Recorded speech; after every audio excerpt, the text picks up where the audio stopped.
Hi అండి, నేను మీ Vahini. Welcome to our channel Tarak Vahini TET and DSC. ఈ ఛానల్లో ఏపీ టెట్ డిఎస్సి పై ఎవ్రీడే వీడియో క్లాస్ అనే ఉంటాయి. అండ్ వాటిపైన ఎయిమ్ ఫర్ డిఎస్సి అనే టెలిగ్రామ్ గ్రూప్ లో ఎవ్రీ సండే 7:30 PM కి వీక్లీ టెస్ట్ అనేది ఫ్రీగా ఉంటుంది. ఇంకా ఎవరైనా ఛానల్ ని సబ్స్క్రైబ్ చేసుకోకపోతే వెంటనే మన ప్రీవియస్ క్లాసెస్ అన్ని చూడండి. మీకు నచ్చితే మన ఛానల్ ని సబ్స్క్రైబ్ చేసుకోండి. ఇప్పుడు మనం చెప్పుకోబోయే టాపిక్ ఏంటంటే మ్యాథ్స్ కి సంబంధించి మనం 3rd క్లాస్ నుంచి 6th క్లాస్ వరకు ఈచ్ అండ్ ఎవ్రీ సమ్ ని ఎక్స్ప్లెయిన్ చేసుకున్నాము. అలాగే 7th 8th కి సంబంధించి అన్ని లెసన్స్ కూడా చెప్పాలి అని ఒక టార్గెట్ పెట్టుకున్నాము. అండ్ వాటిలో ఆల్రెడీ 3 చాప్టర్స్ చెప్పేశాం. అంటే సంఖ్యామానం, అంకగణితం, సాంఖ్యాక శాస్త్రం ఈ 3 చాప్టర్లు అయితే రిమైనింగ్ రేఖాగణితం, క్షేత్రగణితం, బీజగణితం చెప్పిస్తే 8th క్లాస్ వరకు ఉన్న అన్ని చాప్టర్లు each and every sum maths TET syllabus complete అయిపోయినట్టు ఉంటది అనమాట. ఆ తర్వాత 8th class English textile grammar అనేది చెప్పుకుందాం. సో ఈ రెండు చెప్పేసిన తర్వాత క్లాసులు అనేవి కొద్ది రోజులు ఆపడం జరుగుతుంది. ఎందుకంటే మరి నేను కూడా ప్రిపేర్ అవ్వాలి కాబట్టి. సో టెట్ నోటిఫికేషన్ అనేది వచ్చేసింది. 45 days టైం అయితే ఇచ్చారు. నేను మీకు ఎస్టర్డే వీడియోలో కూడా నేను తెలియజేశాను కదా, చాలా తక్కువ టైం ఇస్తారండి అని చెప్పి. సో అదే విధంగా 45 days మాత్రమే ఇవ్వడం జరిగింది. మన క్లాసెస్ అన్ని యూజ్ చేసుకోండి. ప్రతి సబ్జెక్ట్ ని వినియోగించుకొని బాగా ప్రిపేర్ అయ్యి టెట్ ఎగ్జామ్ రాస్తారని అనుకుంటున్నాను. మనకి 7th క్లాస్లో 5th చాప్టర్ 6th చాప్టర్ మనకి రేఖాగణితం సంబంధించి ఉన్నాయి. సో 2 చాప్టర్లో మనము ఈరోజు ఈ వీడియోలో కంప్లీట్ చేసుకుంటే 7th క్లాస్ రేఖాగణితం అయిపోద్ది అనమాట. సో నెక్స్ట్ వీడియోలో మనం 8th క్లాస్ రేఖాగణితంలో 2 చాప్టర్లు ఉన్నాయి, అవి చెప్పేసామంటే 7th 8th రేఖాగణితం కంప్లీట్ అయిపోద్ది. నెక్స్ట్ క్షేత్రగణితం, బీజగణితం కూడా తొందరగా కంప్లీట్ చేసుకోవడానికి ట్రై చేద్దాము. సో ఈరోజు రేఖాగణితం, రేఖలు మరియు కోణాలు. ఓకేనా? ఒక రేఖాఖండం 2 అంత్య బిందువులను కలిగి ఉంటుంది. కిరణము ఒకే ఒక అంత్య బిందువును కలిగి ఉంటుంది. ఒక రేఖ 2 వైపుల అంత్య బిందువులను కలిగి ఉండదు. ఇప్పుడు రేఖలు మరియు కోణాలు తెలుసుకునే ముందు మనకు కొన్ని విషయాలు తెలియాలి. ఇదేంటంటే బిందువు, దేన్నైనా సూచించడానికి మనం వాడతాం. ఇలా 2 వైపులా అంటే తొలి బిందువు, తుది బిందువు 2 అంత్య బిందువులు కలిగి ఉన్నదాన్ని దీన్ని రేఖాఖండం అంటారు. కిరణం అంటే ఒకే ఒక బిందువు ఉంటుంది. కిరణంకి ఒకే ఒక బిందువు ఉంటుంది, రెండో బిందువు ఉండదు అనమాట. మరి ఇప్పుడు రేఖ అంటే 2 వైపులా కూడా బిందువులు, అంత్య బిందువులు ఉండవు అనమాట. అంటే తొలి, తుది 2 బిందువులు కూడా ఉండవు అనమాట. ఈ పాయింట్, ఈ డిఫరెన్స్ అనేది మీకు తెలిసినట్లయితే నెక్స్ట్ చెప్పబోయేది అర్థమవుతుంది. ఇది రేఖాఖండం, ఇది కిరణం, ఇది రేఖ. అర్థమైపోయింది కదా? ఇది బిందువు. ఓకేనా? ఈ బిందువుని ఎప్పుడు కూడా మనం క్యాపిటల్ లెటర్స్తోనే సూచిస్తాము. ఒక స్థానాన్ని గుర్తించడానికి బిందువుని వాడతాం అన్నమాట. ఓకేనా? నెక్స్ట్ 2 అంత్య బిందువులను అనంతంగా పొడిగిస్తే రేఖ లభిస్తుంది. ఈ 2 అంత్య బిందువులను అనంతంగా అంటే ఇటు అనంతంగా, ఇటు అనంతంగా పొడిగిస్తే మనకి రేఖ అనేది లభిస్తుంది అనమాట. రేఖలు లేదా రేఖాఖండాలు కలిసినప్పుడు కోణం ఏర్పడుతుంది. రేఖలు కావచ్చు, రేఖాఖండాలు కావచ్చు, కలిసినప్పుడు కోణం ఏర్పడుతుంది అనమాట. సో ఇది ఒక రేఖాఖండం, దీనికి ఇంకొక రేఖాఖండం కలిసింది అనుకో, కోణం ఏర్పడుతుందా లేదా? అలాగా. నెక్స్ట్, ఒక బిందువు వద్ద 2 రేఖలు లేదా రేఖాఖండాలు ఖండించినప్పుడు మూలలు ఏర్పడతాయి. ఇది ఒక బిందువు, దీనికి 2 రేఖలు అనుకోవచ్చు లేదా 2 రేఖాఖండాలు ఖండించినప్పుడు మనకి మూలలు అనేవి ఏర్పడతాయి అన్నమాట. సో రేఖలు ఇక్కడ ఆర్ఎస్ అనేది ఒక రేఖ, పీక్యూ అనేది ఒక రేఖ. ఈ 2 ఓ వద్ద ఖండించుకుంటే మనకి 4 కోణాలు ఏర్పడ్డాయి.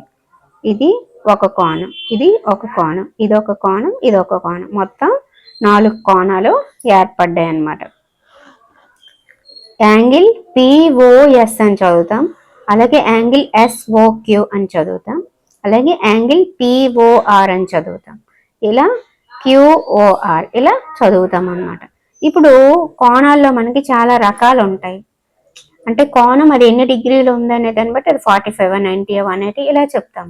కానీ కోణాల్లో ఇంకా సపరేట్ రకాలు ఉంటాయి అన్నమాట. అంటే ఆ 2 కోణాలు కలిపి ఒక వాల్యూ వస్తే దానికి ఒక సపరేట్ నేమ్ ఉంటుంది. అది ఇప్పుడు తెలుసుకుందాం. పూరక కోణాల గురించి ఫస్ట్ డిస్కస్ చేద్దాము. పూరక కోణాలు అంటే ఏంటంటే 2 కోణాలు మొత్తం 90 degrees అయితే పూరక కోణం అవుతుంది అనమాట. ప్రతి కోణము మరొక కోణం యొక్క పూరక కోణం అవుతుంది. అప్పుడు అంటే ఇప్పుడు 30 degrees ఉంది, 60 degrees ఉంది, ఈ రెండు కలిపితే మనకి 90 degrees వస్తాయి. అంటే ఈ రెండింటిని మనం పూరక కోణాలు అని అంటాం. దీనికి ఇది పూరక కోణం అవుతుంది, దీనికి ఇది పూరక కోణం అవుతుంది. ఇలా రెండు కోణాలు కలిపితే 90 degrees వస్తున్నాయి అంటే ఆ రెండింటిని మనం పూరక కోణాలు అంటాం అనమాట. ఓకేనా? సో 60కి 30 పూరక కోణం అవుతుంది, 30కి 60 పూరక కోణం అవుతుంది అనమాట. 90 degrees అయితే అవి పూరక కోణాలు. ఇప్పుడు ఇక్కడ ఆలోచించి చర్చించి రాయమని మనకి ఇచ్చారు. ఇది చర్చించే ముందు మీకు అల్పకోణం అంటే ఏంటి, అధిక కోణం అంటే ఏంటి, లంబకోణం అంటే ఏంటి తెలియదు. అల్పకోణం అంటే అక్యూట్ యాంగిల్, అధిక కోణం అంటే అబ్ట్యూజ్ యాంగిల్, లంబకోణం అంటే రైట్ యాంగిల్. అల్పకోణం అంటే 90 degrees కంటే తక్కువ ఉండే యాంగిల్ని అల్పకోణం అంటారు. 90 to 180 మధ్యలో ఉండేది, అంటే 90 కంటే ఎక్కువ ఉండాలి, 180 కంటే తక్కువ ఉండాలి, దాన్ని అధిక కోణం అంటారు. లంబకోణం అంటే ఎగ్జాక్ట్గా 90 degrees ఉండాలన్నమాట. సో ఇది మీకు అర్థమైంది కదా. ఇప్పుడు ఇక్కడ ఆలోచించి మనం చర్చిద్దాం.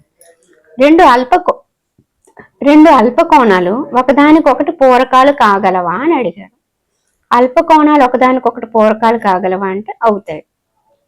ఎందుకంటే ఇక్కడ 30 అల్పకోణమే, 60 అల్పకోణమే, రెండు కలిపితే 90 వచ్చింది. కాబట్టి రెండు అల్పకోణాలు పూరక కోణాలు ఒకదానికొకటి అవ్వగలవు అనమాట. ఎందుకంటే రెండు 90 కంటే తక్కువ ఉన్నాయి కాబట్టి అవి అల్పకోణాలు. ఆ రెండు కలిపితే 90 వచ్చింది కాబట్టి ఆ రెండు అల్పకోణాలు ఒకదానికొకటి పూరకాలు అవుతాయి. నెక్స్ట్, రెండు అధిక కోణాలు ఒకదానికొకటి పూరకాలు కాగలవా అని అడుగుతున్నాడు. అధిక కోణం అంటే ఏంటి చెప్పాను, ఆ ఒక కోణమే 90 కంటే ఎక్కువ ఉంటది. అలాంటప్పుడు రెండు కలిపి ఒకదానికొకటి పూరకాలు ఎలా అవుతాయి చెప్పండి. రెండు కలిపితే 90 రావాలి, కానీ అధిక కోణం అంటేనే 90 కంటే ఎక్కువ ఉండాలి. ఒక అధిక కోణమే 90 కంటే ఎక్కువ ఉన్నప్పుడు రెండు అధిక కోణాలు కలిపితే వాల్యూ ఎంత వస్తుందండి, ఎక్కువ వస్తుంది. కాబట్టి అవి ఒకదానికొకటి పూరకాలు అవ్వవు. అలాగే రెండు లంబ కోణాలు ఒకదానికొకటి పూరకాలు అవుతాయంటే అవ్వవండి, ఎందుకంటే దాని ఒక వాల్యూయే 90 degrees. అలాంటివి రెండు కలిపితే 180 అయిపోతాయి. అప్పుడు ఒకదానికొకటి పూరకాలు అవుతాయా, అవ్వవు. పూరకాలు అవ్వాలి అంటే ఆ రెండిటి వాల్యూ కలిపితే 90 degrees రావాలి. ఓకేనా? సో ఆలోచించాం, చర్చించాం, మీరు రాసియండి. ఇక్కడ మనకి ప్రయత్నించండి అని ఇచ్చారు. కింది కోణాలలో ఏ జతలు పూరకాలు అని అడిగారు. సో రెండు కలుపుతాము, 90 వస్తే అవి పూరకాలు అవుతాయి, 90 కంటే ఎక్కువ వస్తే అవి పూరకాలు కావన్నమాట. సో 70 + 20 90 degrees పూరకాలు, 75 + 25 100 వచ్చింది. మనకి పూరకాలు అంటే ఏంటి, ఆ రెండు కలిపితే 90 degrees రావాలి, అంతేగాని 90 కంటే ఎక్కువ తక్కువ అది కాదనమాట.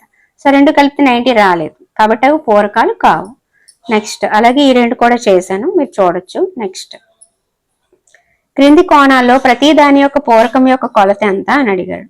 సో దీనికి ఒక వాల్యూ కలిపితే అది 90 రావాలి. కాబట్టి 45 ఆ తెలియని వాల్యూని x అనుకున్నాను, ఈక్వల్ టు 90 వేసాను. ఇది అటు వెళ్తే మైనస్ అయింది. 90 - 45 అంటే 45 degrees. 45 degrees యొక్క పూరక కోణం 45 degrees. రెండు కలిపితే 90 వచ్చింది కాబట్టి అవి పూరక కోణాలు. అలాగే మిగతావి కూడా చేశాను, చూడొచ్చు. 90లోంచి ఆ వాల్యూ తీస్తే ఎంత వస్తుందో అది దాని పూరక కోణం అనమాట. ఓకేనా? నెక్స్ట్, రెండు పూరక కోణాలలో వ్యత్యాసం 12 degrees. ఆ కోణాల కొలతలు కనుక్కోండి అని అన్నాడు. అంటే ఆ రెండు కలిపితే 90 రావాలి, ఆ రెండింటిని సబ్ట్రాక్ట్ చేస్తే 12 రావాలి. అలాంటి వాల్యూ కనుక్కోవాలన్నమాట. సో ఇక్కడ చూడొచ్చు మీరు, 51 39 వేసుకుంటాను అంటే చెక్ చేసుకుంటున్నాను అనమాట. నేను 50 40 వేస్తే 90 వస్తుంది, కానీ ఆ రెండింటి సబ్ట్రాక్ట్ చేస్తే మనకి ఏమొస్తుంది, 10 వస్తుంది. కాబట్టి అది కాదు. 50 30 వేసుకుంటే 80 వస్తుంది, కాదు. కాబట్టి 51 39 వేసుకుంటే నాకు ఎగ్జాక్ట్ గా సరిపోయింది అనమాట. నెక్స్ట్, సంపూరక కోణాలు ఇచ్చారు. రెండు కోణాల కొలతలు మొత్తము 180 degrees అయితే అవి ఏంటి, ఇప్పుడు ఎలాగైతే పూరక కోణాలు రెండు కోణాలు కలిపితే 90 degrees రావాలని అనుకున్నామో, అలాగే రెండు కోణాలు కలిపితే 180 degrees వచ్చింది అనుకో, వాటిని సంపూరక కోణాలు అని అంటారనమాట. ఇప్పుడు ఇక్కడ మనకి ఇచ్చాడు, రెండు అధిక కోణాలు ఒకదానికొకటి సంపూరకాలు అవుతాయా, రెండు అల్ప కోణాలు ఒకదానికొకటి సంపూరకాలు అవుతాయా, రెండు లంబ కోణాలు ఒకదానికొకటి సంపూరకాలు అవుతాయా అని. రెండు అధిక కోణాలు అవుతాయా అంటే, అధిక కోణం అంటే 90 కంటే ఎక్కువ ఉండాలి. ఒకటి 90 కంటే ఎక్కువ ఉండి ఇంకొకటి 90 కంటే ఎక్కువ ఉంటే ఆ రెండు కలిపితే 180 రాదు, ఎక్కువ వస్తుంది, కాబట్టి అవ్వ. రెండు అల్ప కోణాలు అంటే, అల్ప కోణం అంటే 90 కంటే తక్కువ ఉంటుంది. రెండు 90 కంటే తక్కువ ఉన్నప్పుడు ఆ రెండు కలిపితే 180 వస్తుందా, రాదు, కాబట్టి అది కాదు. రెండు లంబ కోణాలు అంటే లంబకోణం అంటే 90 డిగ్రీస్, రెండు లంబకోణాలు 90 + 90 180 వస్తుంది. కాబట్టి రెండు లంబకోణాలు ఒకదానికొకటి సంపూరకాలు అవుతాయి. ఓకే, అలాగే మనకి ఎలాగైతే పూరక కోణాల జతలు కనుక్కోండి అన్నారో ఇక్కడ ప్రయత్నించండి అని చెప్పి సంపూరక కోణాల జతలు కనుక్కోమని ఇచ్చారు. ఈ రెండు కలిపితే 180 రాలేదు, ఈ రెండు కలిపిన 180 రాలేదు, ఈ రెండు కలిపితే 180 వచ్చింది, ఈ రెండు కలిపితే 90 వచ్చింది. ఇవి సంపూరకాలు కావు, కానీ ఇవేంటి పూరకాలు అయ్యాయి అనమాట. సో అదే నేను రాశాను. ఈ 4 కూడా మీరు నోట్ చేసుకోవడానికి ట్రై చేయండి. ఓకేనా, కొంచెం మీ ఇటు అటు అయినా కోణాలు ఎక్కువ తక్కువ అయినా ఫీల్ అవ్వద్దు. పెన్నుతో ఇంకా అప్పుడు నాకు టైం లేదు కాబట్టి ఫాస్ట్గా వేసిస్తాను ఆ రోజుల్లో, ఏది డిఎస్సి ప్రిపరేషన్ రోజుల్లో. ఓకేనా, నెక్స్ట్ ఈ క్రింది కోణాల్లో ప్రతి కోణం యొక్క సంపూరక కోణం విలువ ఎంత అన్నారు. ఏముంది, 100 + x = 180 వేసుకుంటాం. 100 అటు వెళ్తే 180 - 100 అవుతుంది. సో అలా ఈ వాల్యూస్ ని కనుక్కున్నాను అనమాట. డైరెక్ట్ గా వేసానని మళ్ళీ కన్ఫ్యూజ్ అవ్వదు. ఓకేనా, same process. 100 + x = 180, 90 + x = 180, 55 + x = 180, 125 + x = 180. అలా వేసుకుంటే ఇవి ఒక x వదిలేసి ఈ వాల్యూ అటు వెళ్తే మైనస్ అవుతుంది. అలా కనుక్కున్నాను అనమాట. నెక్స్ట్, రెండు సంపూరక కోణాల్లో పెద్ద కోణం యొక్క కొలత చిన్న కోణం యొక్క కొలత కంటే 44 డిగ్రీస్ ఎక్కువ అయినా ఆ కొలతను కనుక్కోండి అన్నారు. చిన్న కోణాన్ని x అనుకున్నాను, పెద్ద కోణం ఏమన్నారు, చిన్న కోణం యొక్క కొలత కంటే 44 ఎక్కువ అన్నారు. సో దీన్ని x అనుకున్నాను కాబట్టి ఇది ఏమవుతుంది, x కంటే 44 ఎక్కువ కాబట్టి x + 44. ఇప్పుడు ఆ రెండు ఏంటన్నారు, సంపూరక కోణాలు అన్నారు. కాబట్టి x + 44 ఈ రెండు కలిపితే 180 రావాలి. అలాగే వేసుకున్నాను. అలా నేను x వాల్యూ కనుక్కున్నాను. అలాగే పెద్ద కోణం అని x + 44 వాల్యూ కూడా కనుక్కున్నాను. ఇప్పుడు నాకు ఏం అడిగారు, ఆ కొలతలు ఏంటి అని అడిగారు. సో చిన్న కోణం 68 డిగ్రీస్, పెద్ద కోణం 112 డిగ్రీస్ అనమాట. ఓకే, ఎక్సర్సైజ్ 5.1 చూద్దాము. క్రింది ప్రతి కోణానికి పూరక కోణాలు కనుక్కోండి అన్నారు. చెప్పాను కదా ఎలా చేయాలో. 20 + x = 90 వేస్తారు. x = 90 - 20 అవుతుంది, 70 డిగ్రీస్. అలా చేయాలి. సంపూరక కోణాలు కనుక్కోండి అన్నారు. సో రెండు కోణాల కొలతలు 180 డిగ్రీస్ రావాలి. సో తెలియని దాన్ని x అనుకుంటారు. 105 + x = 180 డిగ్రీస్ వేస్తారు. సో x అక్కడే ఉంచేసి ఈ వాల్యూ అటు పంపిస్తే మైనస్ అవుతుంది. So 180 - 105 75 degrees. అలా చేస్తారు. క్రింది వాటిలో పూరక కోణాల జతలను సంపూరక కోణాల జతలను గుర్తించండి అన్నారు. సో 65 115 ఉంది. ఆ రెండు కలిపితే 180 డిగ్రీస్ సంపూరకాలు. సో రెండు కలిపితే 90 వస్తుందా 180 వస్తుందా చూస్తారు.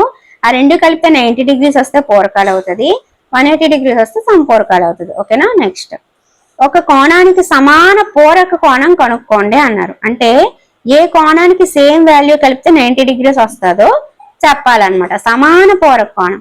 సో అది 45 45. అలాగే ఒక కోణానికి సమాన సంపూరక కోణాన్ని కనుక్కోండి అన్నారు. అంటే రెండు వాల్యూలు ఈక్వల్ గా ఉండాలి, ఆ రెండు కలిపితే 180 రావాలన్నమాట. సో 90 90. నెక్స్ట్, ఇచ్చిన పటంలో యాంగిల్ 1 మరియు యాంగిల్ 2 సంపూరకాలు. యాంగిల్ 1 తగ్గిస్తే యాంగిల్ 2లో కలిగే మార్పు ఏంటి అని అడుగుతున్నారు. అంటే ఈ 1 ఈ 2 కలిపితే నాకు సరళదే కదా. సో ఇక్కడ కోణం ఏంటి 180 డిగ్రీసే. ఈ రెండు కలిపితే 180. ఇప్పుడు నాకు ఒకటి తగ్గిస్తే రెండు ఏమవుతుంది అని అడిగారు. ఒకటి ఎంత తగ్గిస్తే రెండు అంత పెరుగుతుంది అనమాట. ఓకేనా, ఈ ఒకటి అనేది ఇలా ఇటువైపు ఇప్పుడు ఇక్కడ ఉందండి. ఫర్ ఎగ్జాంపుల్ వేసి మీకు చూపిస్తాను. సో అది అలా ఉంది కదా, దాన్ని నేను స్ట్రైట్ గా పెట్టాను అనుకో, అంటే ఇది ఇప్పుడు అబ్ట్యూజ్ యాంగిల్ అనమాట. ఇది అంటే 90 కంటే ఎక్కువ ఉంది. సో అదే దీన్ని నేను కొంచెం తగ్గించాను అనుకో, 90 కంటే ఎక్కువ ఉంది కదా, 90 డిగ్రీస్ వేసాను అనుకో, ఇది ఇప్పుడు అల్పకోణం 90 కంటే తక్కువ ఉంది. ఇది ఏమవుతుంది, పెరుగుతుంది అనమాట. అలాగే దీన్ని ఇంకొంచెం తగ్గించాను అనుకో, ఇది ఇంకా పెరుగుతుంది. దీన్ని అలా ఇలా తగ్గించాను అనుకో, ఇది ఇంకా పెరుగుతుంది అనమాట. అలా సో ఒకటి ఎంత తగ్గితే రెండు అంత పెరుగుతుంది అనమాట. ఓకేనా, ఒక కోణం 45 డిగ్రీస్ కంటే ఎక్కువ, దాని పూరక కోణం 45 డిగ్రీస్ కంటే ఎక్కువ లేదా 45 డిగ్రీస్ సమానమా లేదా 45 కంటే తక్కువ అని అడుగుతున్నారు. ఒక కోణం 45 డిగ్రీస్ కంటే ఎక్కువ ఉన్నప్పుడు దాని పూరక కోణము 45 డిగ్రీస్ కంటే తక్కువే ఉండాలి. 45కి సమానం ఉందనుకో, 45 ఉందనుకో, అప్పుడు ఎలా అవుతుంది, ఇది 45 కంటే ఎక్కువ ఉండే అది 45 ఉంటే 90 అబోవ్ వాల్యూ వస్తుంది. అలాగే ఇది 45 కంటే ఎక్కువ ఉండి అది కూడా 45 కంటే ఎక్కువ ఉందనుకో, అప్పుడు 90 డిగ్రీస్ కంటే మళ్ళీ ఎక్కువ వస్తుంది. కాబట్టి ఎప్పుడు ఇది 45 కంటే ఎక్కువ ఉంది అంటే అవతల దాని పూరక కోణం అంటే దానికి ఏదైతే కలిపితే మనకు 90 degrees వస్తుందో ఆ పూరక కోణం అనేది 45 కంటే తక్కువ ఉండాలి. ఖాళీలను పూరించండి. 2 కోణాలు పూరక కోణాలు అయితే ఆ కోణాలు మొత్తం 90 degrees. 2 కోణాలు సంపూరక కోణాలు అయితే ఆ కోణాలు మొత్తం 180 degrees. 2 ఆసన్న కోణాలు సంపూరక కోణాలు అయితే అవి రేఖీయ ద్వయాన్ని ఏర్పరుస్తాయి అన్నమాట. ఇప్పుడు ఆసన్న కోణాలు అంటే ఏంటో మీకు చెప్తాను చూడండి. ఇక్కడ మనకు ఒక పిక్చర్ ఇచ్చాడు కదా. ఇక్కడ 2 రేఖల మధ్య ఏర్పడిన ఖాళీని మనం కోణం అంటాం. మరి ఆసన్న కోణం అంటే ఏంటంటే 2 కోణాలు ఒకే శీర్షాన్ని ఒకే ఉమ్మడి భుజాన్ని కలిగి ఉంటే ఆ రెండింటిని ఒకదానికొకటి ఆసన్న కోణాలు అంటారు అనమాట. ఇప్పుడు ఇక్కడ యాంగిల్ ఏఓబికి అలాగే యాంగిల్ ఈఓఏకి ఒక ఉమ్మడి శీర్షం ఉందా లేదా? ఓ అనే ఉమ్మడి శీర్షం ఉంది. అలాగే ఓఏ అనే ఉమ్మడి భుజం ఉంది. అంటే ఈ కోణానికి ఉమ్మడి శీర్షం అలాగే ఉమ్మడి భుజం ఉన్నాయి. అలాంటప్పుడు ఈ 2 కోణాలని ఆసన్న కోణాలు అంటారనమాట. అలా 2 ఆసన్న కోణాలు సంపూరక కోణాలు అయితే అంటే ఆ 2 కోణాలు మొత్తం 180 degrees అయిపోయింది అనుకో, అప్పుడు దానిని రేఖీయ ద్వయం అంటారు. ఓకేనా? సో ఇక్కడ ఈ పిక్చర్ లో మనకి అధిక కోణం కలిగిన శీర్షాభిముఖ కోణాలు ఏవి అన్నారు. శీర్షాభిముఖ కోణాలు అంటే ఎదురెదురు కోణాలండి. ఓకేనా? సో యాంగిల్ ఏఓడి అలాగే బిఓసి, దీనికి ఇది ఎదురు కోణం కదా. సో అధిక కోణం కలిగినవి ఇవన్నమాట, ఏఓడి బిఓసి. ఓకేనా? ఆసన్న పూరక కోణాలు అంటే ఇప్పుడు చెప్పాను. సమాన సంపూరక కోణాలు అన్నాడు. ఇక్కడ ఈఓబి ఈఓడి ఈ 2 సమాన సంపూరక కోణాలు అవుతాయి. ఇక్కడ మీరు చూసారు అంటే అక్కడ ఏముందని మీరు మర్చిపోవాలన్నమాట. కేవలం ఈఓబిని పరిగణలోకి తీసుకుంటే ఇది 90 degrees, ఈఓడిని పరిగణలోకి తీసుకుంటే ఇది 90 degrees. సో 2 కలిపి 180 degrees అయ్యాయి. 90 సమాన సంపూరక కోణాలు. అసమాన సంపూరక కోణాలు అన్నాడు. అసమాన సంపూరక కోణాలు అంటే ఇప్పుడు రేఖీయ ద్వయాన్ని ఏర్పరిచిన ఆసన కోణాలు ఏంటో చూద్దాము. ఇక్కడ ఏఓబి ఏఓఈ ఈ 2 ఆసన కోణాలే, కానీ ఆ 2 కలిపి 180 degrees అవుతాయి అంటే అవ్వవు. అలాగే ఈఓడి సిఓడి అవి అవ్వవు. అలాగే ఏఓఈ ఈఓడి ఇది కూడా అవ్వదు అనమాట. ఇక్కడికి వచ్చి ఆగిపోద్ది, ఇది అవ్వదు. సో ఇవి రేఖీయ ద్వయాన్ని ఏర్పరచని ఆసన్న కోణాలు. ఆసన్న కోణాలు అంటే ఒకే ఉమ్మడి శీర్షము ఉమ్మడి భుజం ఉన్న పక్క కోణాలు. ఆసన్న పూరక కోణాలు అంటే పక్క నుండి వాటి మొత్తం వాల్యూ 90 degrees అవ్వాలి.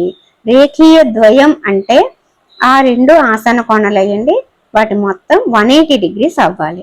ఇప్పుడు మీకు ఆసన్న కోణాలు అంటే ఏంటి, పూరక కోణాలు అంటే ఏంటి, సంపూరక కోణాలు అంటే ఏంటి, రేఖీయ ద్వయం అంటే ఏంటి, బిందువు, రేఖాఖండం, కిరణం, రేఖ, అలాగే అల్పకోణం, అధిక కోణం, లంబకోణం, ఇన్ని విషయాలు ఈ వీడియోలో తెలియజేయడం జరిగింది. ఇప్పుడు తిర్యక్ రేఖ, సమాంతర రేఖలు, ఖండన బిందువు, ఆ చుట్టూ ఉండేవి వాటి పేర్లు, అవి ఒకదానికొకటి రిలేషన్ ఏంటి, ఇవన్నీ కూడా తెలుసుకుందాం. 2 రేఖలు ఎల్ మరియు ఎం. ఇది ఎల్ అనే రేఖ, ఇది ఎం అనే రేఖ. ఇవి కలిసినప్పుడు ఖండించుకున్నాయి అని అంటాం. ఇవి ఖండించుకోవడం. అయితే కలిసిన చోట గల బిందువుని ఖండన బిందువు అని అంటాం.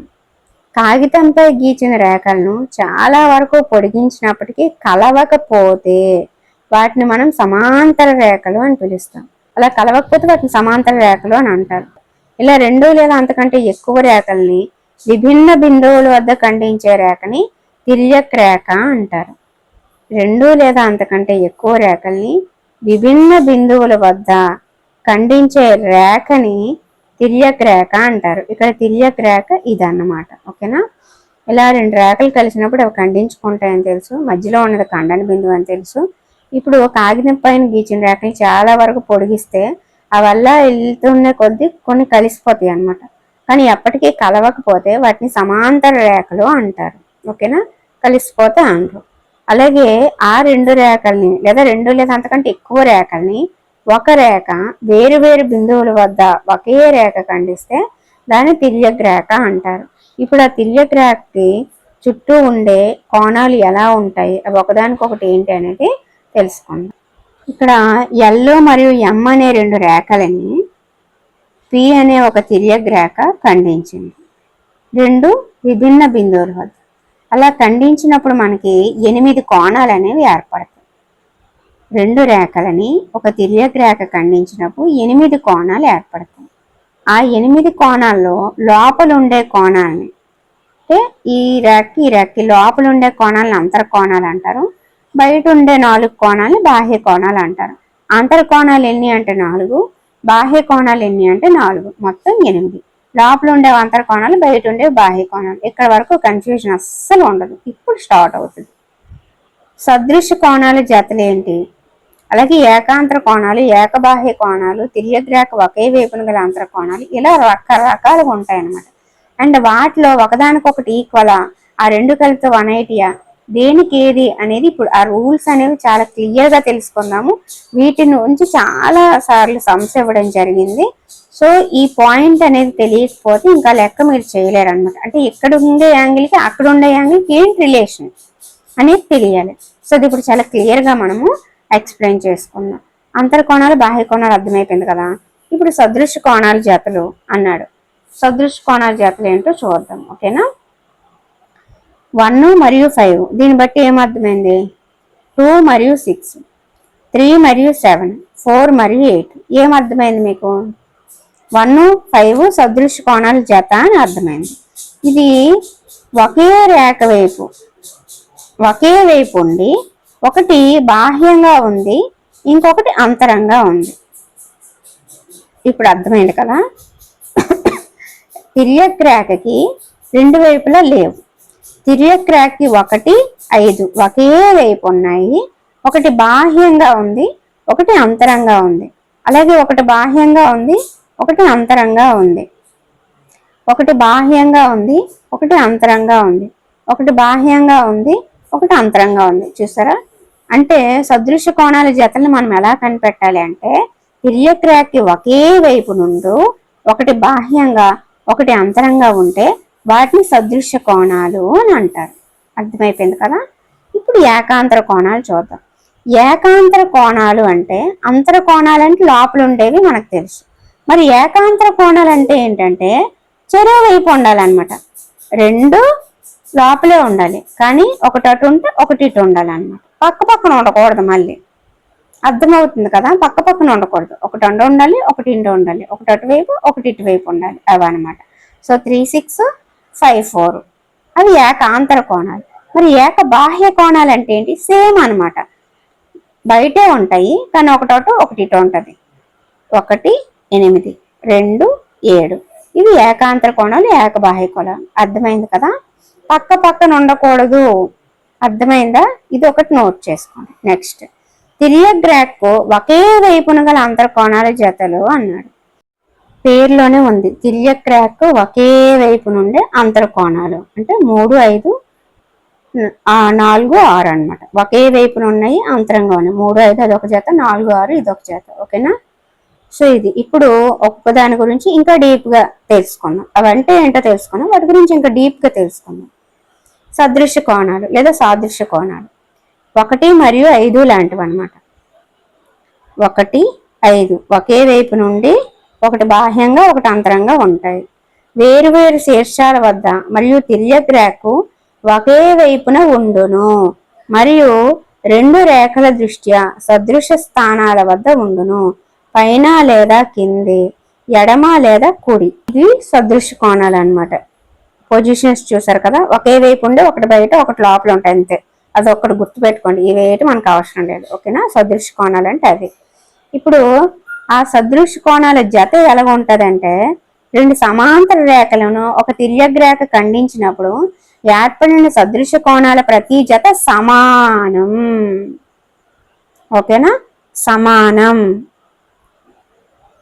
Okay, clarity. ఇక్కడ 1, 2, 7, 8 ఈ నెంబర్లు మీరు ఫాలో అవ్వకండి. నెంబర్లు ఫాలో అయ్యారంటే ఇంక పోయింది మీ పని. నెంబర్లు అస్సలు ఫాలో అవ్వదు.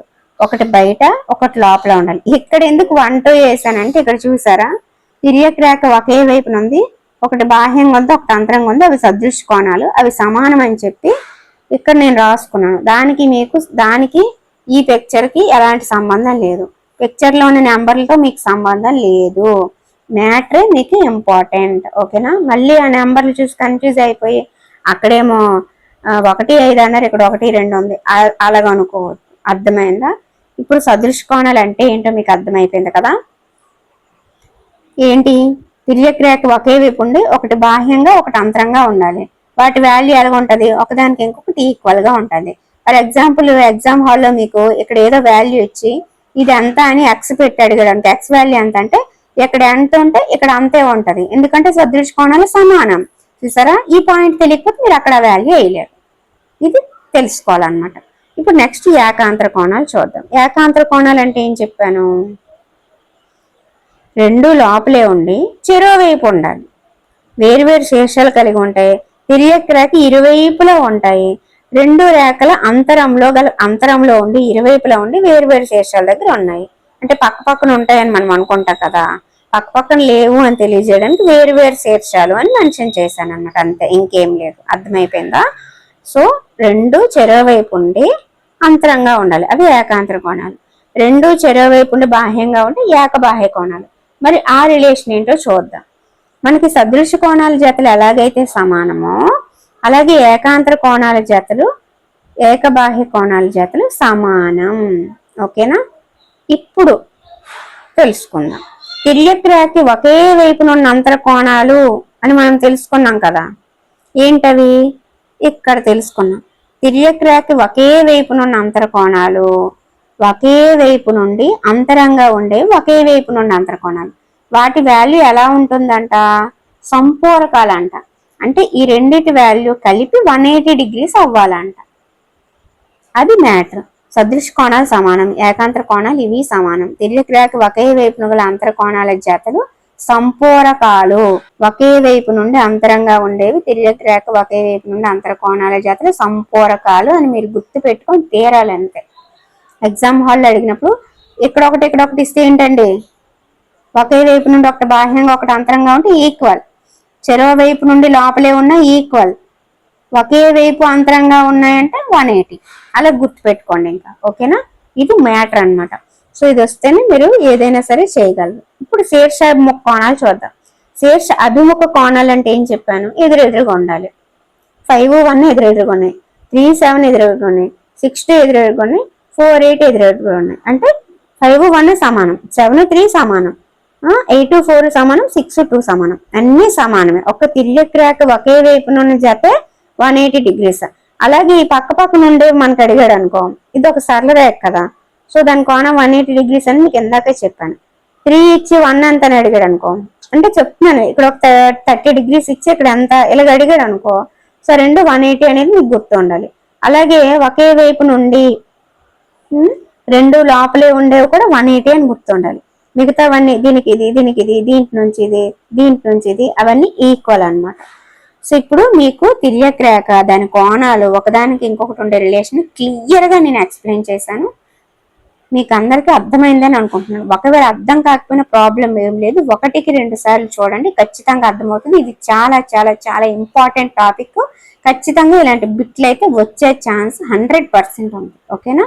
సో ఒక్కసారికి అర్థం కాదమ్మా, నాన్ మ్యాథ్స్ ఒక్కసారి చూడగానే అర్థమైపోవాలంటే కాదు. ప్రయత్నిస్తూనే ఉండాలి, ఓపిక్గా ఉండాలి, వినాలి, మళ్ళీ మళ్ళీ మళ్ళీ ప్రాక్టీస్ చేయాలి. ఓకేనా? నెక్స్ట్ చూసారా, ఇక్కడ ప్రయత్నించండి అని ఇచ్చేసాడు, ఇలాగే అడుగుతాడు అనమాట. సో ఇవి ఎలా ఉన్నాయి? చెరోవైపు ఉన్నాయి, అంతరంగా ఉన్నాయి. ఇవి ఏం చెప్పాను నేను? ఏకాంతర కోణాలు అని చెప్పాను. ఏకాంతర కోణాలు అంటే ఈక్వల్, అంటే ఇక్కడ 60 అంటే ఇక్కడ ఎంత? 60. చూసారా? ఇవి ఎలాగ ఉన్నాయి? చెరోవైపు ఉన్నాయి, మళ్ళీ అంతరంగానే ఉన్నాయి, అంటే ఇక్కడ ఎంత ఉంటే ఇక్కడ అంతే ఉంటుంది. ఇవి ఎలా ఉన్నాయి? చెరోవైపు ఉన్నాయి, అంతరంగా ఉన్నాయి, 1 = 2 అవుతుంది. నెక్స్ట్ ఇవి ఎలా ఉన్నాయి? ఒకే వైపు ఉన్నాయి. ఒకే వైపు నుండి రెండు అంతరంగా ఉంటే ఏం చెప్పాను? తిర్యక్ రేఖ ఒకే వైపు నుండి అంతర కోణాలు అవుతాయి.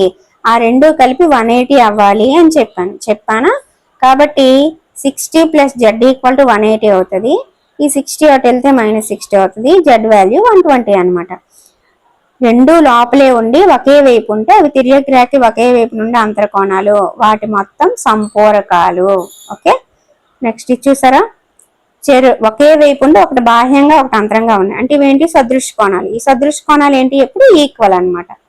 నెక్స్ట్ ఇక్కడ చూసారు కదండి, ఇక్కడ మనకి 4 అడిగాడు అనమాట. ఇక్కడ ఈ 2 రేఖలకి ఇదొక తిర్యక రేఖ, ఇదొక తిర్యక రేఖ. 2 తిర్యక రేఖలు ఇచ్చినా ఎప్పుడూ కన్ఫ్యూజ్ అవ్వదు. ఏదో ఒకటి కనుక్కొని దాని ఆధారంగా ఒకటి కనుక్కోవచ్చు. ఫస్ట్ మనం ఏ కనుక్కుందాం. ఎలా కనుక్కుంటాము? ఇది తిర్యక రేఖ ఒకే వైపున ఉన్నాయి, లోపల ఉన్నాయి. అప్పుడు ఆ 2 ఏం చెప్పాను? తిర్యక రేఖ ఒకే వైపు నుండి అంతర్కోణాలు సంపూరకాలు అని చెప్పాను. అంటే ఈ 60 + a 180 అవ్వాలి. 60 + a 180 అయితే a = 180, ఈ 60 అటు వెళ్తే మైనస్ అయిపోద్ది. 180 - 60 120 కదా, అంటే ఏ వాల్యూ నాకు వచ్చింది. ఏ వాల్యూ 120 అయితే ఇక్కడ ఎంత ఉండాలి? 60 ఉండాలి. ఎందుకు 60 ఉండాలి? ఇది ఒక సరళ రేఖ కదా, ఇక్కడ 120 ఉందంటే ఇది 60 అయితేనే ఇది మొత్తం 180 అవుతుంది. ఇప్పుడు వచ్చేసింది, ఇక్కడ 60 వచ్చేసింది. ఇప్పుడు దీన్ని ఇలా తిప్పుకోవాలన్నమాట. ఇలా తిప్పుకొని ఇంకా దీన్ని మనం మర్చిపోదాం, దీన్నే చూద్దాం, ఈ ఒక్కదాన్ని చూద్దాం. ఇప్పుడు ఇక్కడ 60 ఉంటే ఇక్కడ ఏముండాలి? ఇది లోపల ఉంది, ఇది బయట ఉంది. 2 ఒకే వైపున ఉన్నాయి. ఏమవుతాయి? సదృశ కోణాలు అవుతాయి. సదృశ కోణాలు ఏంటి? సమానం. లోపల ఉంది, బయట ఉంది, ఒకే వైపున ఉన్నాయి. సదృశ కోణాలు సమానం. కాబట్టి ఇది 120 అయితే ఇది 60 అవుతుంది, సరళ రేఖ కాబట్టి. ఇక్కడ 60 ఉంటే ఇక్కడ కూడా 60 ఉంటుంది. ఇప్పుడు నాకు బి వాల్యూ 60 వచ్చేసింది కదా. ఇప్పుడు మళ్ళీ తిప్పియండి. ఇప్పుడు ఇది 60 వచ్చింది, మనకు తెలుసు ఇది మొత్తం 180. ఇది 60 అంటే ఇది ఎంత? 120. ఎందుకు? 60 + 120 180 కాబట్టి. ఇది 120 అయితే ఇదేంటి? మళ్ళీ ఇది ఒక సరళ రేఖ కదా, ఇది 60. చూసారా?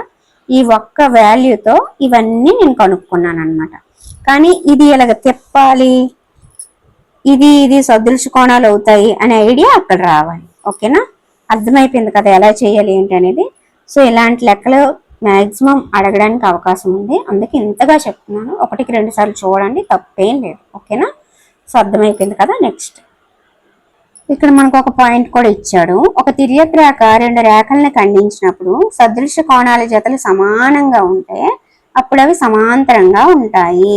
2 రేఖలను ఒక తిర్యక రేఖ ఖండించినప్పుడు ఏకాంతర కోణాలు సమానమైతే ఆ 2 రేఖలు సమాంతరాలు. ఇక్కడ సమాంతరాలు అని చెప్పడానికి ఇన్ని తిప్పలు పడుతున్నాడు అనమాట, అంతే, ఇంకేం లేదు. ఓకేనా?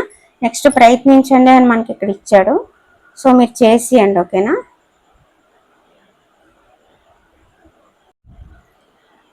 ఏకాంతర కోణాలు సమానం కావున చెరువు వైపున ఉండి అంతరంగా ఉంటాయి. సో L ప్యారలల్ M అవుతుంది అంటే అవుతుంది. ఓకేనా? నెక్స్ట్ ఎందుకు ఏకాంతర కోణాలు సమానం అయితే అవి సమాంతరాలు అని ఇప్పుడే చెప్పాను కదా, కాబట్టి L ప్యారలల్ M అవుతుంది అంటే అవుతుంది. నెక్స్ట్ ఇక్కడ ఏమి ఇచ్చాడంటే ఇక్కడ 50 ఇచ్చాడు. ఇక్కడ 50 ఉంటే ఇక్కడ 130 ఉంటుంది, ఇక్కడ 130 ఉంటే ఇక్కడ కూడా 130 ఉంటుంది. ఒకటి బాహ్యంగా ఒకటి అంతరంగా ఉంటాయి. అవి ఏమవుతాయి? సదృశ కోణాలు. అవి ఈక్వల్ కదా, ఇక్కడ 130 ఉంటే ఇక్కడ కూడా 130 ఉంటుంది. సో ఇక్కడ 130 + 50 180 అని నేను వేసుకున్నాను.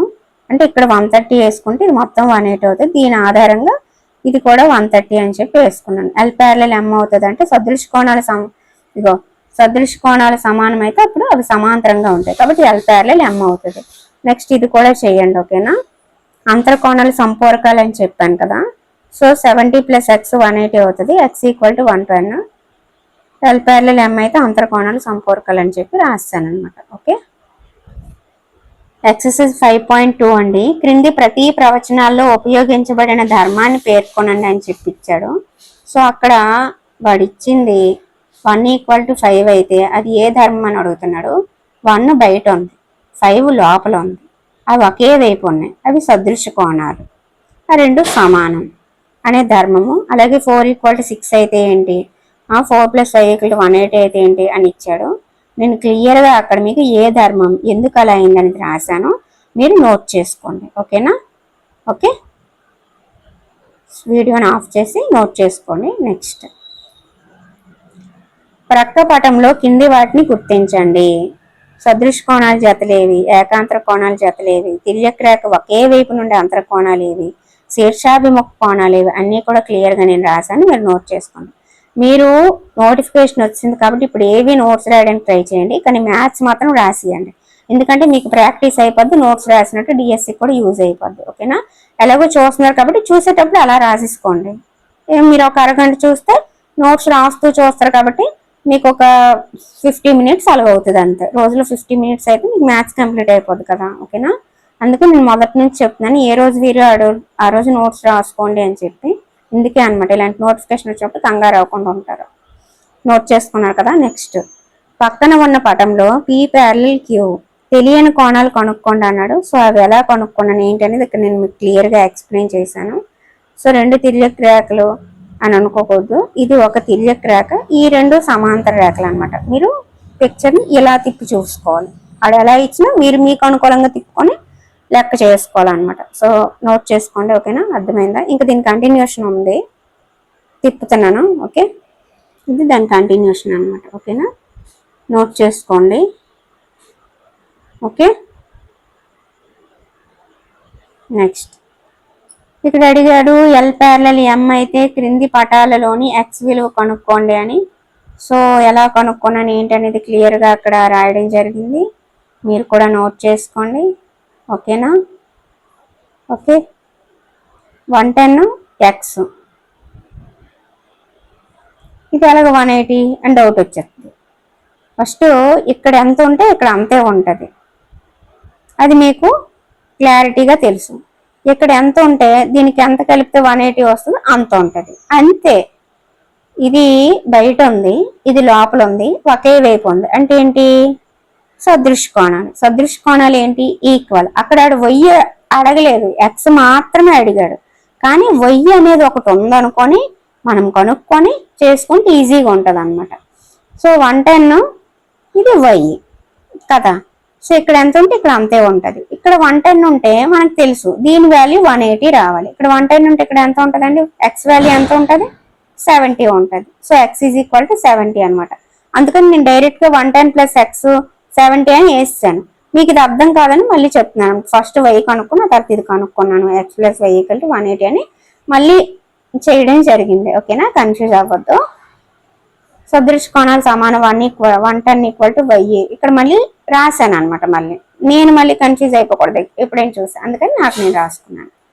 సో ఇక్కడ ఇది కూడా చేశాను, మీరు ఒకసారి చూడొచ్చు. 100 equal to X, X equal to 100 వచ్చేసింది. నెక్స్ట్ ఇది కూడా నోట్ చేసుకోవడానికి ట్రై చేయండి, సదృశ కోణాలకు సంబంధించి, ఏకాంతర కోణాలకు సంబంధించి.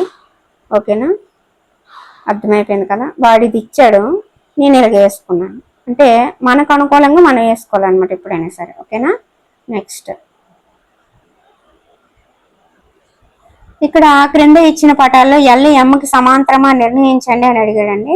సో మనకి తెలుసు ఏంటి? తిర్యక్ రేఖ ఒకే వైపు నుండి అంతర కోణాలు 180 డిగ్రీస్ అయితే అవి సమాంతరంగా ఉంటాయి. కానీ ఇక్కడ 180 అయ్యాయా? అవ్వలేదు, కాబట్టి ఇవి సమాంతరంగా లేవు. నెక్స్ట్ ఇక్కడ 75 ఉంటే ఇక్కడ 75 ఉంది, ఇవి సమాంతరాలు కాదు. ఎలా చెప్తున్నారంటే ఇక్కడ 75 ఉందంటే ఇక్కడ ఏ వాల్యూ ఉంటే 180 అవుతుంది ఆ వాల్యూ ఉండాలి. ఇక్కడ ఎంత ఉంటే ఇక్కడ అంత ఉంటుంది అనమాట, అంతే కదా. సో ఇక్కడ ఎంత ఉంటే ఇక్కడ అంతే ఉంటది. ఎందుకు? ఇది సదృశ కోణాలు కదా, ఒకటి బయట ఒకటి లోపల ఒకే వైపు ఉండేవి సదృశ కోణాలు. ఇక్కడ ఎంత ఉంటే ఇక్కడ అంత ఉండాలి. ఇక్కడ ఖచ్చితంగా 75 అయితే ఉండదు, ఎందుకంటే ఈ మొత్తం 180 రావాలి. అర్థమవుతుందని నేను చెప్పింది, ఈ మొత్తం 180 రావాలి. ఇక్కడ ఎంత ఉంటే ఇక్కడ అంత ఉంటది అనమాట. కాబట్టి ఇవి కరెక్ట్ గా లేవు. 75 ఈజ్ నాట్ ఈక్వల్స్ టు 75 అని అందుకే రాశాను, సమాంతరం కాదు. అయిపోయింది, బాంబులు పేలుస్తున్నారు. సో ఇది చూడొచ్చు, ఇది కూడా చేశాను. ఇవి సమాంతరాలేని, ఇవి సమాంతరాలు కాదు. ఎలా అనేది కూడా మీకు చెప్పాను. ఇక్కడ 72 ఉంటే ఇక్కడ ఎంత ఉంటే 180 ఉంటుంది అంత ఉండాలి. ఇక్కడ ఎంత ఉంటే ఇక్కడ అంతే ఉంటుంది. కాబట్టి ఈ రెండు మనకి సెట్ అవ్వట్లేదు, కాబట్టి ఇవి సమాంతరాలు కాదనమాట. ఓకేనా? సో అర్థమైంది కదా. సో ఇదండి మనకి 7th class some 1లోనే 5th chapter రేఖలు మరియు కోణాలు అనేది చాలా చాలా చాలా ఇంపార్టెంట్ చాప్టర్ అనేది చెప్పేశాము. నెక్స్ట్ త్రిభుజాలు మరియు ధర్మాలు అనే చాప్టర్ ఉంది. సో ఇది కూడా కాస్త అర్థం చేసుకోవాల్సిన టాపిక్ అని, ఇది చెప్పాలంటే ఇంకొక 40 మినిట్స్ అలా అవుతుంది. సో నెక్స్ట్ వీడియోలో మనం తెలియజేసుకుందాం. ఓకేనా? సో ఈ వీడియో అందరికీ నచ్చిందని అనుకుంటున్నాను. నచ్చితే ఒకసారి లైక్ చేయండి. వీలైతే మీకు ఎలా అనిపించిందో కామెంట్ చేయండి. మీ ఫ్రెండ్స్కి షేర్ చేయండి. Thank you.